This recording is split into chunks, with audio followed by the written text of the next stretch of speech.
cameras and your eyes to the skies and stand by. They're about to jump. They want to put on the spectacle for you today. So I hope you're prepared with your cameras and don't forget to tag the RAF Falcons on social media. As you can see, they're very close to each other, guys, which takes a lot of concentration and manoeuvrability skill. They practice and practice and practice to put on these displays for you today. So we hope that you enjoy it. Look at them go!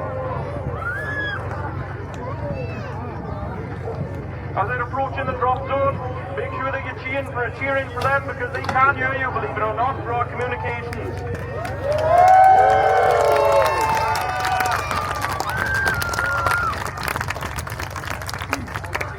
They're following into the saber chase now.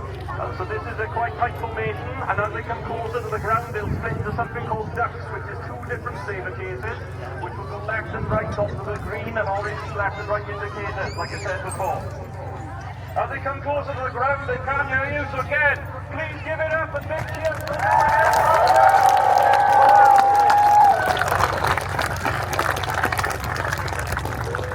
As they come into the drop zone, the first is Flight Sergeant Mark Clayton, Sergeant Marcus Shields, Sergeant Ed Evans, Sergeant Lucy, Sergeant Matt Tyre, who's getting the giraffe is flying in with today. And last but not least, Sergeant Rich Peregrine. Camera focus on the sky and get those pictures going.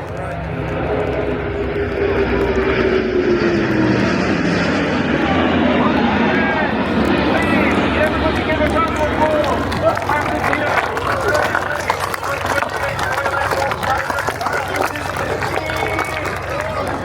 Coming in hot, baby.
F-35Bs were deployed by the 617 Squadron on the all-important Icelandic air policing mission expedition, rotating between different NATO fighter assets because Iceland doesn't have fighter aircraft of its own able to defend its airspace. This is very much now a NATO task, and the F-35Bs have played their part.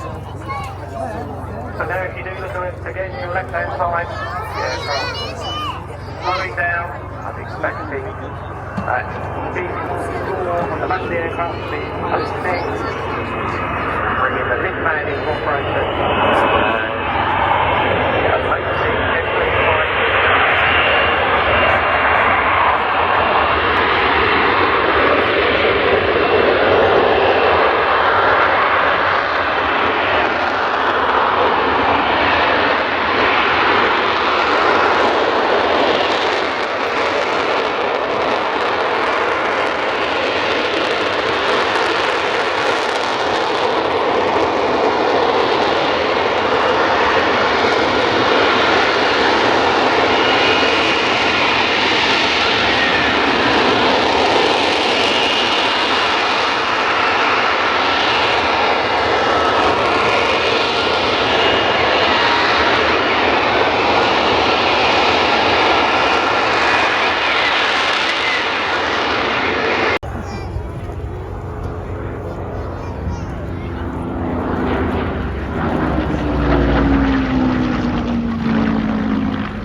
another heading to movement, and the members of the Red Arrows that have been with us this morning is back to join the rest of the team, start that very important display briefing, and then walk to the aircraft and moving up to the engine level, briefing the running display for it on the dot 3 o'clock this afternoon.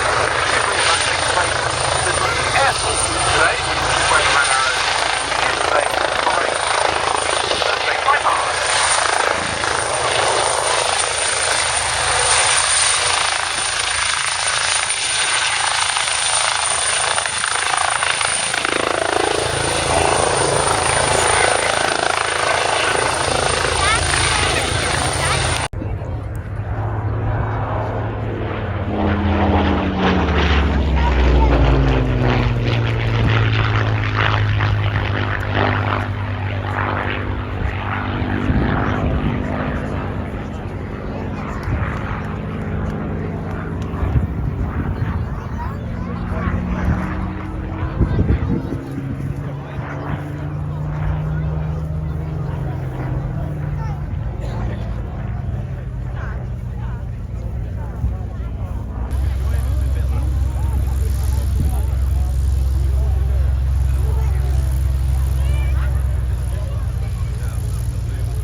Until airborne, the knife edge can be done with just the power from the Lycoming engine, and then the vertical climb, you'll hear the jet engines come on and he'll climb away. In fact, we have had a change of runway direction, so he's taxied to the right-hand end of Cosford's runway. Obviously the wind is currently favouring that slightly.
They always want more power.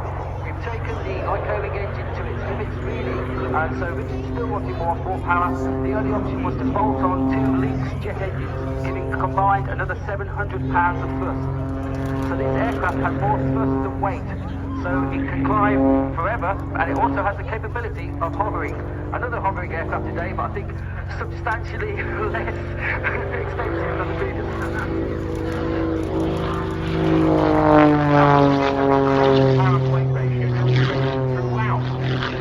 Display. Before we get the next burst of jet noise, Colin, what sort of engine control attached? So we've also got a spoke system. So we need 3 tanks in that aircraft, 1 for the piston engine, 1 for the jet engines, and 1 for the spoke system. So it's incredibly complicated inside. There's pipes and tanks. It's like a micro.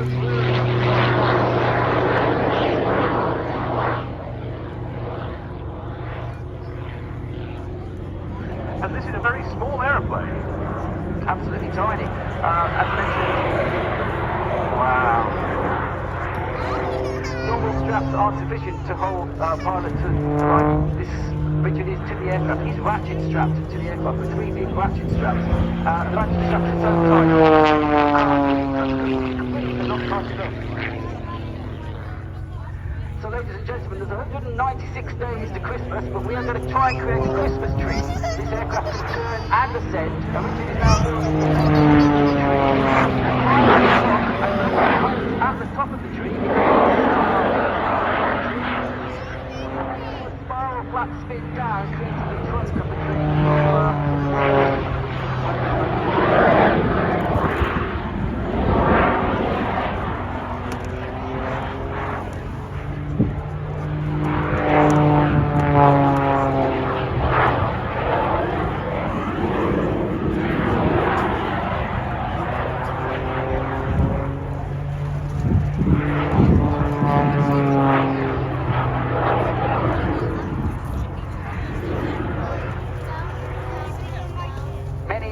aircraft can manoeuvre descending, but with his power, he can...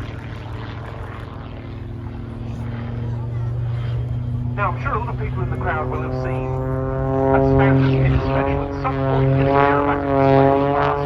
This one, quite apart from the jet, decidedly non-standard. Indeed, we've got extraordinary wings, we've got maximum size elevators and airlines we can have, but this aircraft was developed for you, the airshow hunters who've come along to see the aircraft. Which, it's good that aerobatics is, the aircraft is phenomenal, but we wanted to bring something extra to you at the air shows, and that's why we decided to hold on the two-jet engines so we can hover the aircraft for you.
Back over to the left now. You'll see Eagle 1 and Eagle 2 pull up, and they'll be flying an even more dynamic wing over this time. Looking to pull up to 60 degrees nose up, rather than 45 degrees the first time, demonstrating the remarkable manoeuvrability of what is incredibly heavy aircraft, the way up to 10 tons. Back in front now, close look at Eagle 3. Unique opportunity to see it close up for the first time. Now, ladies and gentlemen, special treat, the new manoeuvre for this year. Eagle 1 and Eagle 2 fly the most complicated profile on display, a mirrored 360-degree wing over.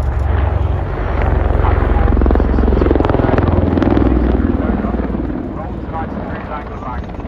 However, now the pilot's going to return the aircraft back to the shoulders, 360 degrees.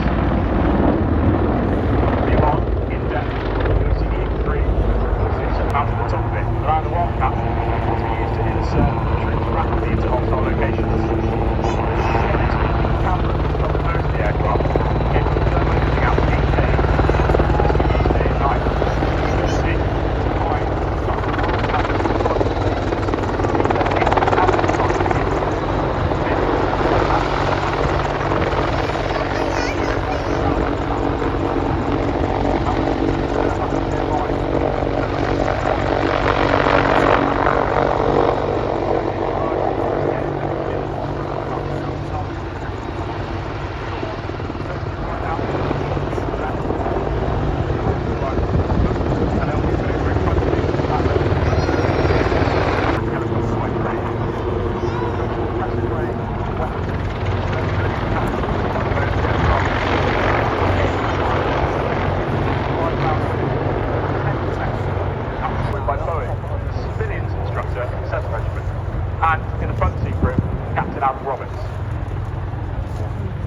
Ladies and gentlemen, Please put your hands together for the 2026 Army Air Corps display team.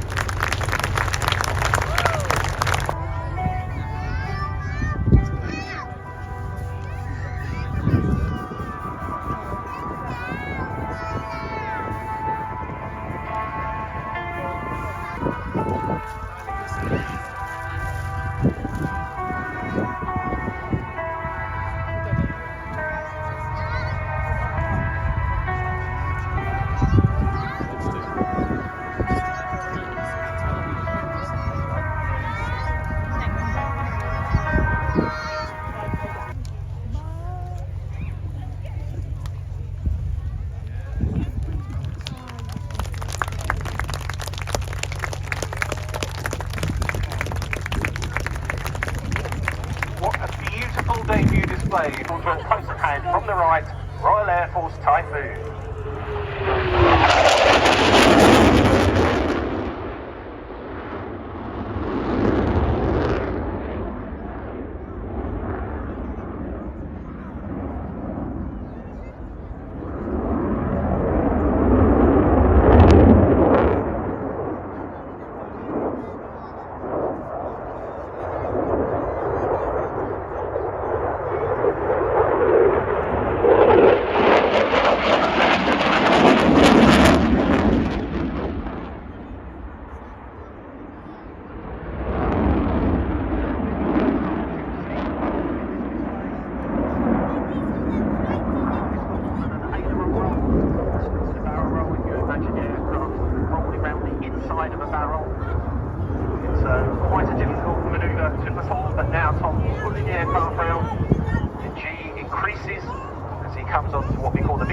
Directly in front of you.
concept of stretching a Hercules has been around for quite a long time. Indeed, the Royal Air Force did it some years ago with their C1 and C3s. The point being that you sort of ran out of volume before you ran out of the amount you could lift.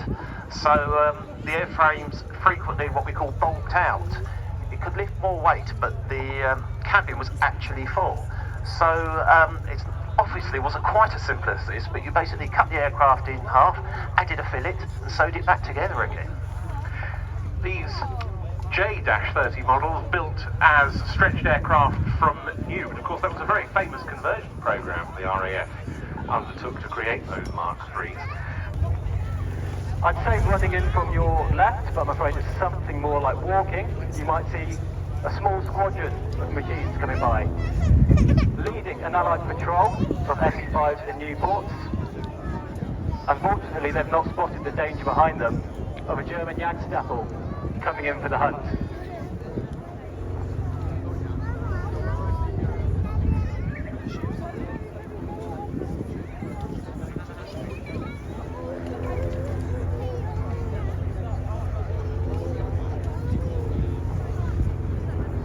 And now they've seen them, but too late. Without the room to escape, without the speed, it looks like it's going to be devolving into yet another classic World War I dogfight. Here to present to you aerial combat over the Western Front, the Great War Display Team.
Early experiences with this design that really turned it into the outstanding weapon it became. The RAF lacked 4-engine heavy bombers. We see 2 of them. The Republic P-47D Thunderbolt and an Australian-built version of the North American P-51D Mustang falling up on the B-17.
Outstanding at low level, and they were still being used for low-level tactical reconnaissance, for example, by the RAF.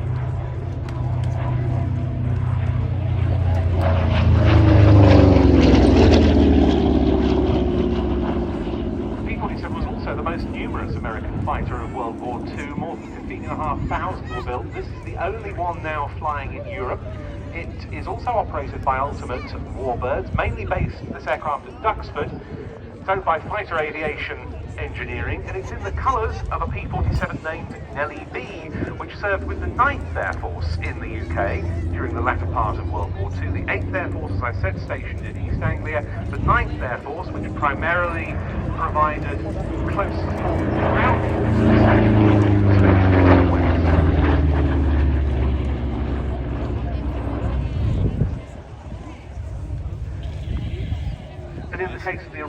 LED. That comes from Escadron de Transformation Rafale 3-4, Aquitaine, stationed at Saint-Dizier. And here it is, the Dassault Rafale C.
That's just splendid, isn't it? Just 145 horsepower from that gypsy major engine.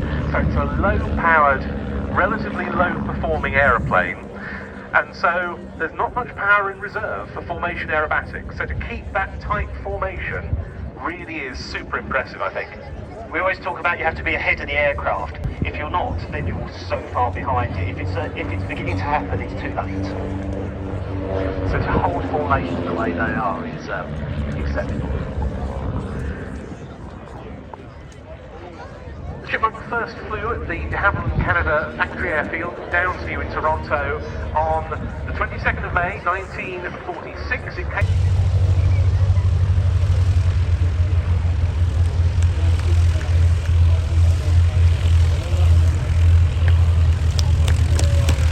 I have an important message for Robert Gibson. That's Robert Gibson.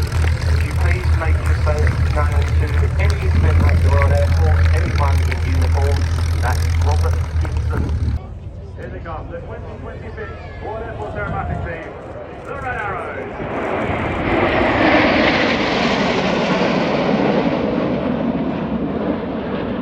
As the team gets started, you'll see the change formation into 7 Arrow. Reaching the top of the loop on this beautiful day, they're approximately a mile high, nearly 6,000 feet. Slowing to 120 miles an hour, they'll get their first chance to look back at all of us watching.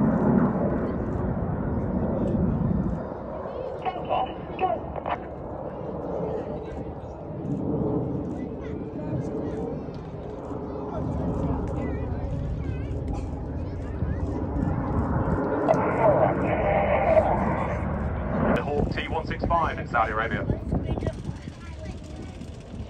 As the smoke comes back on and the jets sweep in from the right-hand side, the aim of the first half is to have all aircraft fly as one. They do this by listening to the commands from the team leader.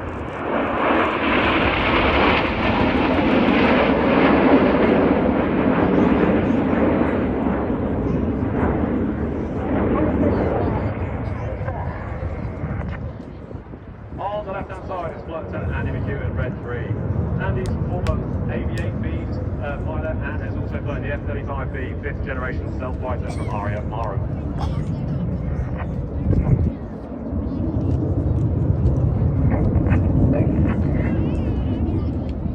What now as the wings slide backwards in a cadence honed over winter training into a formation shape that represents an iconic aircraft that first flew commercially 50 years ago.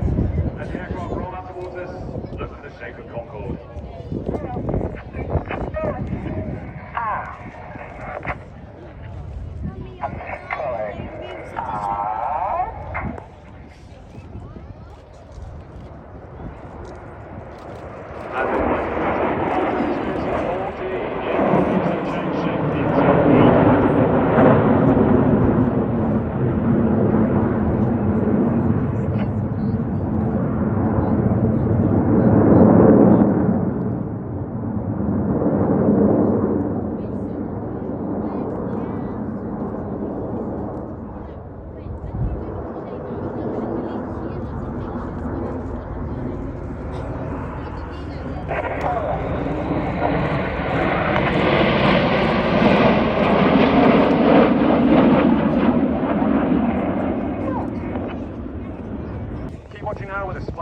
This is Blackbird.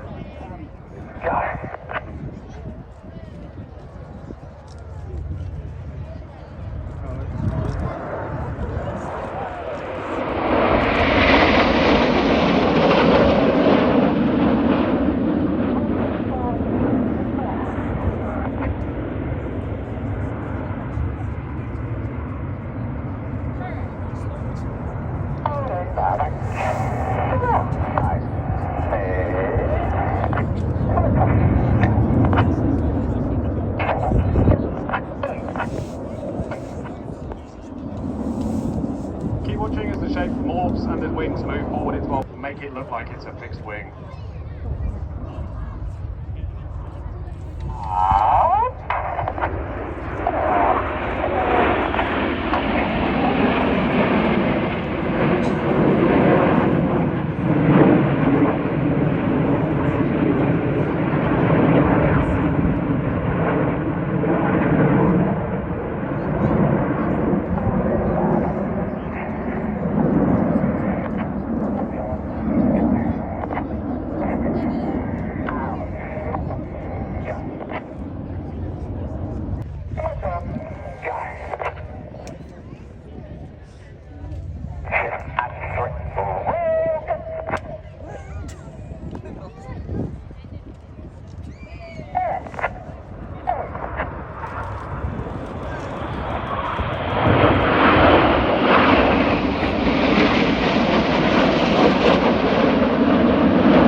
Disappeared out behind the trees, out to the right. At the back, Flight Lieutenant Dusty Wales. He's Red 5. He's also previously flown the Typhoon, operationally as an instructor and in the test and evaluation role. Here they come from the right-hand side with Creamy smoking blue, Dusty smoking red in the roles matched. Keep watching as the colour changes as they come round to the right.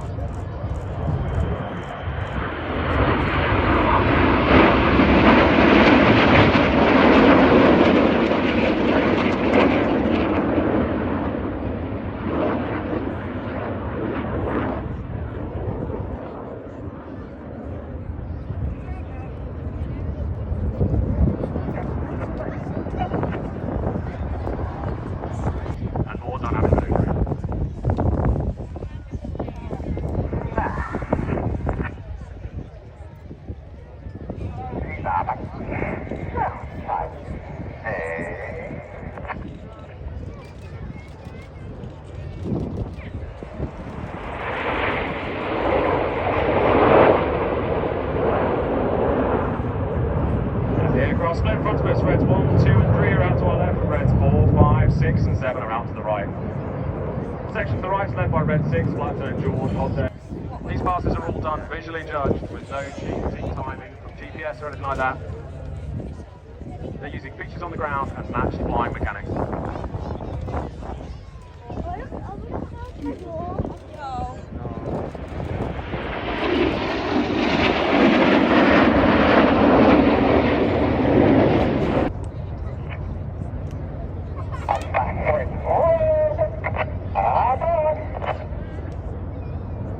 You're seeing flying tight barrel rolls around the smoke from Reds 1 and 2. The constantly changing vector from Red 1 makes this difficult to orientate.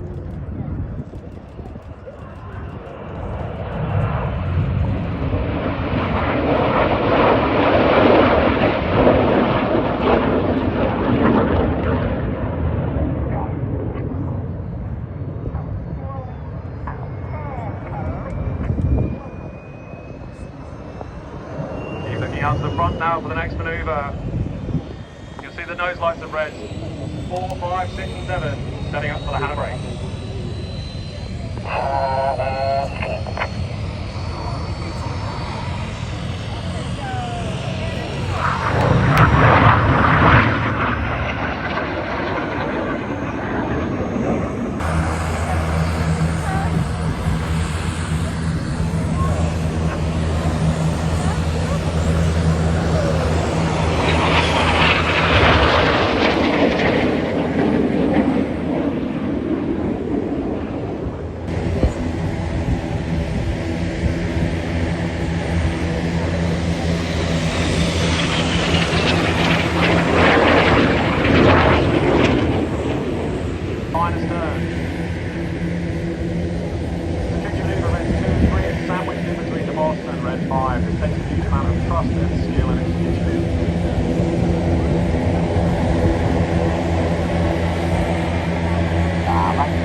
setting up for the goose.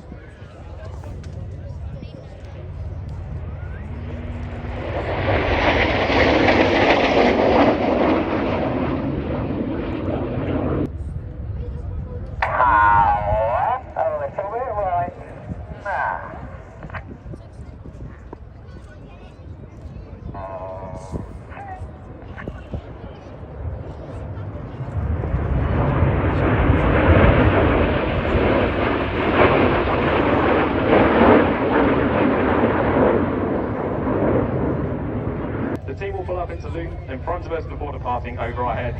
And we hope you agree this provides an awesome spectacle to finish the show. On behalf of myself, the Red Arrows and the Royal Air Force, we hope you enjoyed the show, and we'd like to thank you for coming out today, supporting these events and appreciating how amazing aviation is.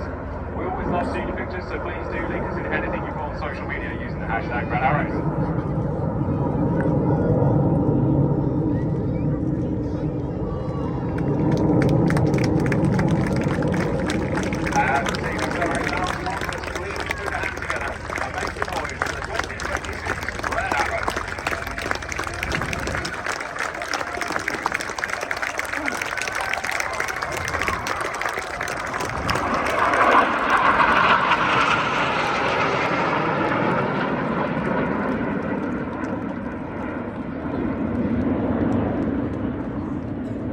Again, one of these aircraft that's designed for a specific role and an aircraft that excelled in that role.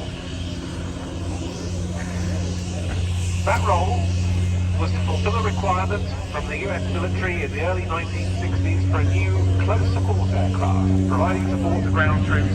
It had to be tough, it had to be easy to maintain, it had to be relatively straightforward to operate, and it also had a huge range of specific requirements underpinning it as well. Twin crew, had to be able to withstand between +8 and -3G. It had to be able to fly aircraft carriers at a top speed of 350 miles an hour, carrying 2,400 pounds of cargo, or 6 paratroops and stretchers, and a great deal else besides. And the result was the North American Rockwell OV-10. And straight from that spiraling climb up to about 1,500 feet, this is the faster end. But this aircraft is not about speed, and we'll come on to that in a moment, but this is opening up to around about, so getting it towards the 300 knot mark.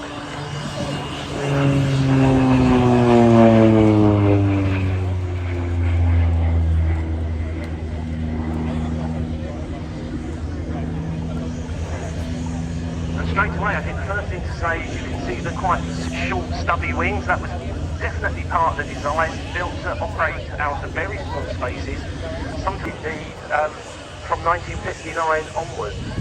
And it was, as Ben said, much loved.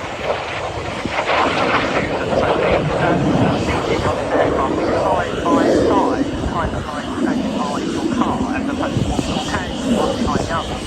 And it's a successful engine in its own right. It starts flying, and it's the power of home target drone.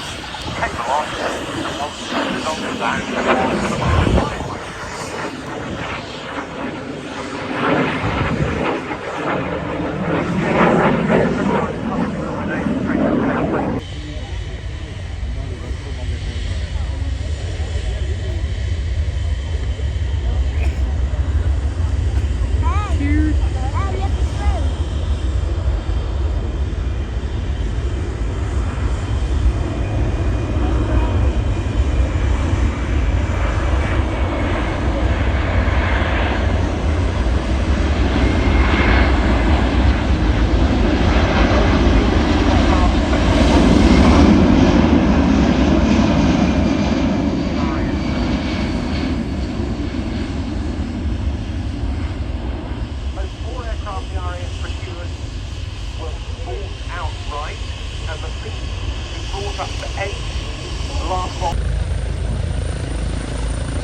great supporters again of the AIRSHOW. We've often enjoyed their Mustang and their NCBMS TR-90 Spitfire.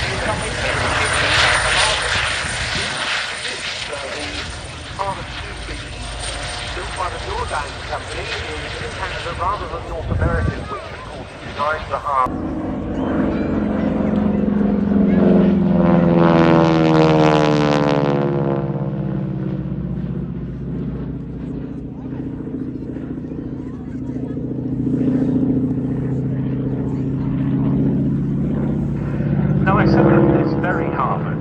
Has a very special place in British military aviation history.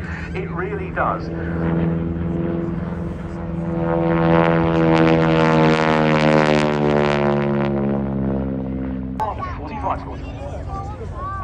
towards us will complete another quarter clover to reposition back along to the ground line. During his 30-year career, he's amassed over 5,000 flying hours on 10 different aircraft types. On the roll out here, Rich will complete a wingover, combined pitching and rolling maneuver used to turn the aircraft 180 degrees.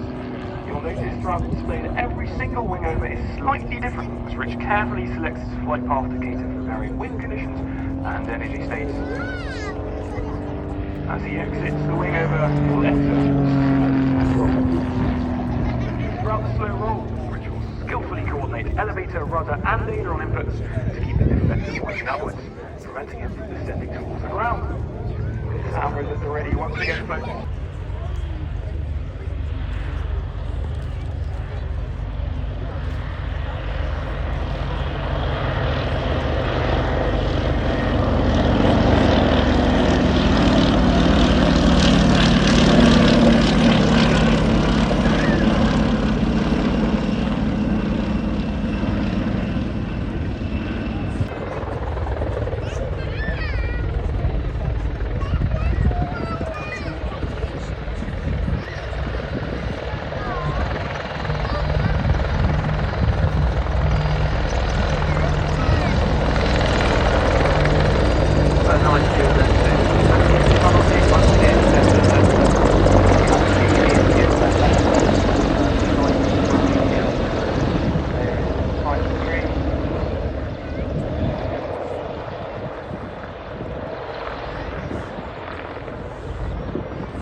The Cosford depot was visited in August 1940 by Dr. Edvard.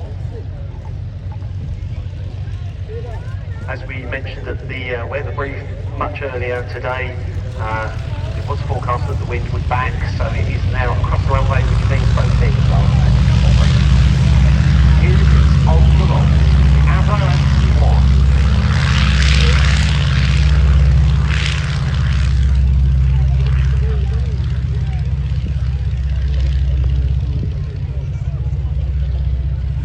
They can carry 360 pounds of bombs internally, although you could add a further 250 pounds, a pair of further 250 pound bombs on external racks.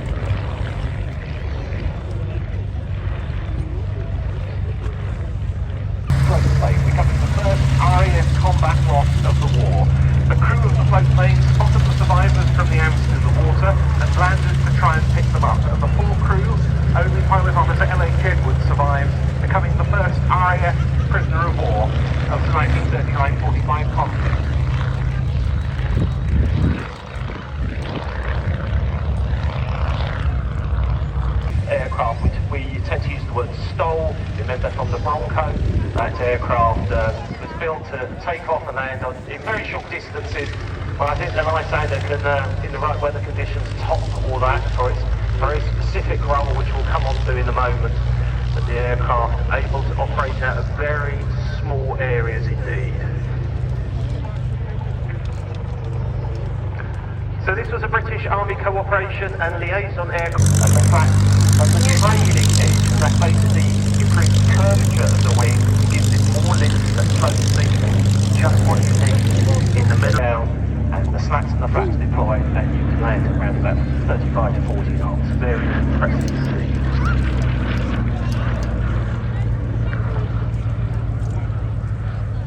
First entered service June 1938.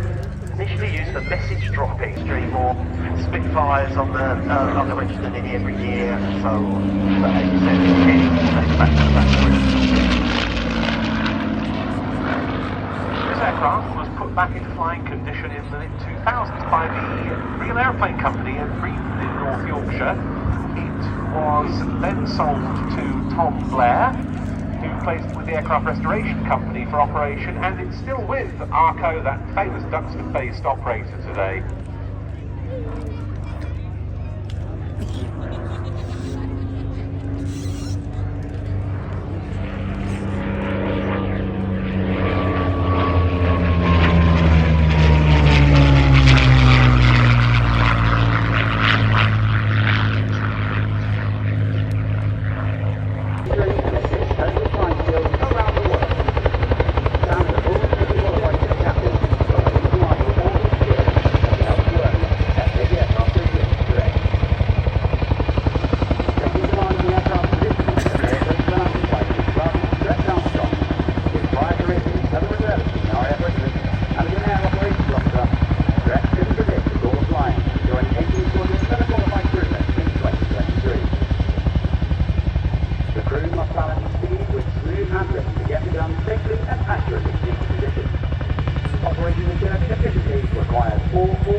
Now let's hit some blitz flaps with a 360-degree flat turn.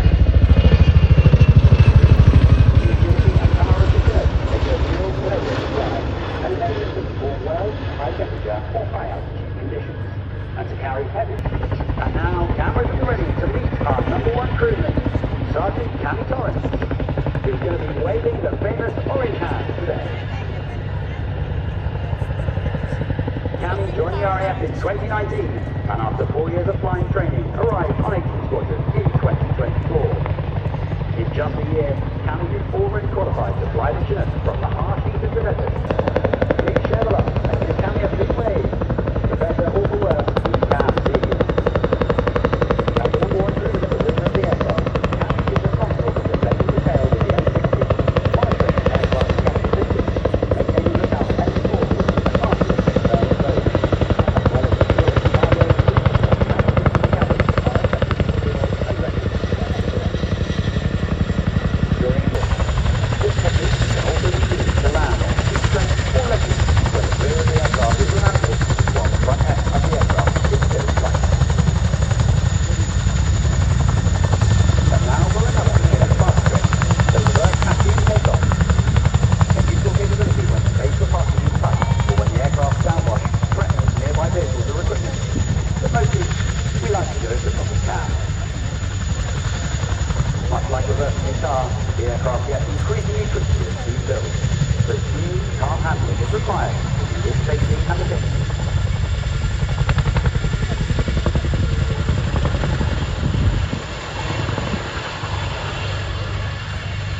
Ladies and gentlemen, We just made it back to the car from the crowd line, not too far away. We were just behind the VIP area, so we actually got into the queue of traffic to get out quite quickly. So it's been a very long day. The display started at 11:30 and it's now 6:05, just finished with the last one with the Chinooks. I bought this US Army shirt, US Air Force shirt, and we bought a Bob Ross badge. I think Matt's got it in his pocket. Bob Ross badge.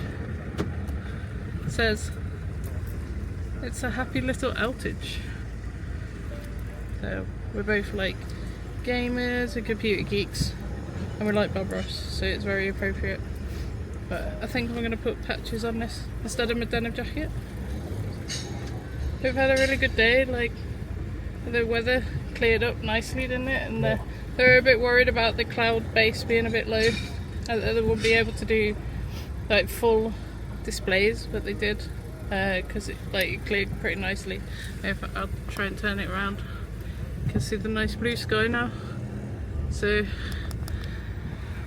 yeah, so we're just heading home now. Really tired. We've been up since about 5 o'clock this morning, so go home and check on our animals. So thanks for joining us today. I hope you enjoyed the video, and I'll see you in the next one.